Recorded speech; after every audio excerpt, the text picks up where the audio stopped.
ہر گھر میں کوئی نہ کوئی بیماری، کوئی نہ کوئی تکلیف آتی رہتی ہے اللہ۔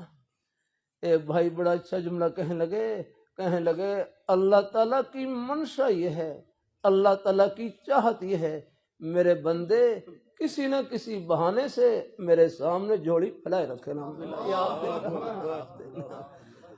دیکھ آپ دیکھ لیں، ہر گھر میں کوئی نہ کوئی عارضہ ہوتا ہے، کوئی نہ کوئی بہانہ ہوتا ہے، جس کی وجہ سے خود بھی دعا کر رہے ہوتے ہیں، گھر والے بھی دعا کر رہے ہوتے ہیں، گھر میں بوڑھی نیک مائیں بہنیں بچیاں سب وہ دعا کر رہی ہوتی ہیں، چاہے وہ وظائف پڑھ رہے ہوتے ہیں۔